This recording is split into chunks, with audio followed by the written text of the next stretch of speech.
और इसी बीच कांग्रेस के सीनियर लीडर और देश के पूर्व गृह मंत्री पी चिदंबरम ने बड़ा दावा किया। केंद्र सरकार मॉनसून सत्र में परिसीमन बिल यानी कि 131वां संविधान संशोधन बिल संसद में दोबारा ला सकती है, जो अप्रैल में 2/3 बहुमत नहीं होने की वजह से लोकसभा में गिर गया था।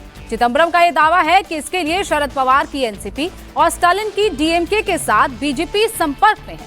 ये दोनों संसद में सरकार का साथ दे सकते हैं। हालांकि चिदंबरम का यह भी कहना है कि उन्हें उम्मीद है कि शरद पवार और स्टालिन की पार्टी अपने पुराने स्टैंड पर कायम रहेगी।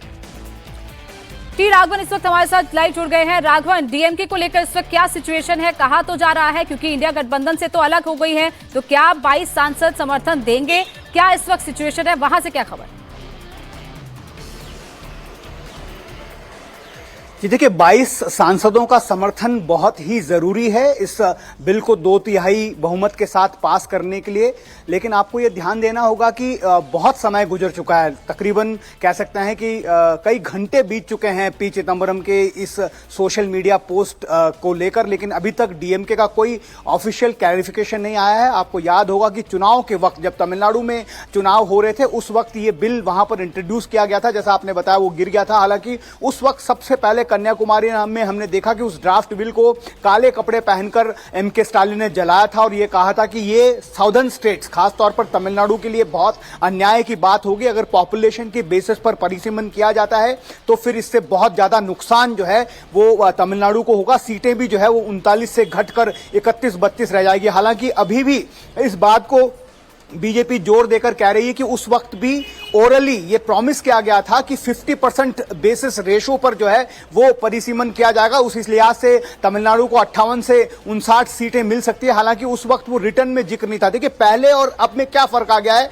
जैसा आपने बिल्कुल ठीक पॉइंट आउट किया। अब वो तल्खी जो कांग्रेस और डीएमके के बीच में है, उसको एक तरह से राजनीतिक तौर पर उसका फायदा उठाने की फिराक में बीजेपी यहां पर लग रही है। हालांकि ये सिर्फ एक टैक्टिकल अंडरस्टैंडिंग होगी। डीएमके के जो भी नेता हमसे इस बारे में बात कर रहे हैं, उनका यह कहना है कि अगर तमिलनाडु को उसका लॉयन शेयर मिलता है तभी हम इस बारे में विचार करेंगे। अगर ये लिखित में दिया जाएगा, ड्राफ्ट बिल में ये होगा, तभी इस बारे में कुछ सोचा जाएगा। लेकिन इसका मतलब कतई ये नहीं है कि डीएमके जो है वो एनडीए का पार्ट हो जाएगी। डीएमके वैचारिक तौर पर बीजेपी से बिल्कुल अलग है और यही वजह है कि यहां पर तमिलनाडु में भी उसका बहुत बड़ा राजनीतिक असर देखने को मिल सकता है। इसलिए ऐसा मुमकिन नहीं लगता कि डीएमके जो है वो एनडीए के अलायंस होकर इस बिल को सपोर्ट करेगी। अगर लिखित में तमिलनाडु के फायदे की बात होती तो हो सकता है कि उसको जनता के बीच ले जाकर और ये कहने की, ये क्रेडिट लेने की कोशिश करे कि हमारे दबाव की वजह से ही तमिलनाडु को इतनी सारी सीटें मिली है परिसीमन के बाद। जैसे स्वर महाराष्ट्र से आ रहे हैं, जैसा सुप्रिया सुले ने कहा कि 50% लोकसभा सीट अगर बढ़ती है तो हम समर्थन करेंगे, और वैसे ही स्वर अगर डीएमके से भी आ रहे हैं। लेकिन ये तो क्लियर कर ही दिया था ना अमित शाह ने कि किसी भी राज्य के साथ कोई भेदभाव नहीं होगा। जब बजट सेशन में भी ये बिल पेश किया गया था, तब भी ये कहा गया था कि हर राज्य के साथ समान रूप से व्यवहार किया जाएगा। और उसके बाद जो 50% की बात है वो भी ओरली की गई थी। और अगर ये ड्राफ्ट में आता है तो कहीं ना कहीं डीएमके साथ देगा और डीएमके, जैसे आप कह रहे हैं, कि क्रेडिट लेने की भी कोशिश करेगा।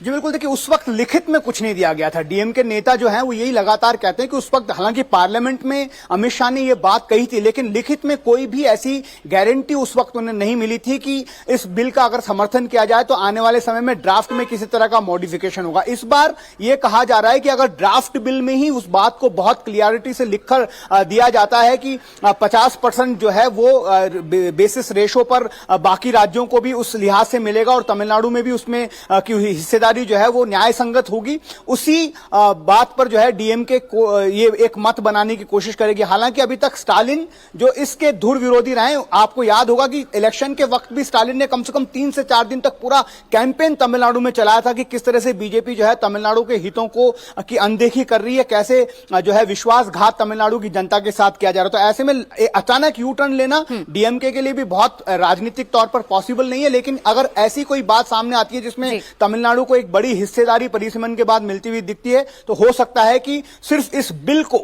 सपोर्ट करने के लिए एक टैक्टिकल अंडरस्टैंडिंग एनडीए के साथ डीएमके बना ले। बिल्कुल राघवन, और इसमें ये पी चिदंबरम का जो ट्वीट है वो भी दिलचस्प है। वो तो रिक्वेस्ट कर रहे हैं डीएमके को भी और शरद पवार को भी, स्टालिन को, कि वो बिल को समर्थन ना दे। और जिस तरीके से डोरे डालने वाली बात ये कही जा रही है, अब ये देखना होगा कि सच में डोरे डाले गए हैं या फिर समर्थन सच में इसलिए किया जा रहा है क्योंकि वो बिल के साथ खड़े हैं और बिल में जो संशोधन किए गए हैं वो उनको कहीं ना कहीं मंजूर होंगे। बहुत बहुत शुक्रिया राघवन हमारे साथ जुड़ने के लिए।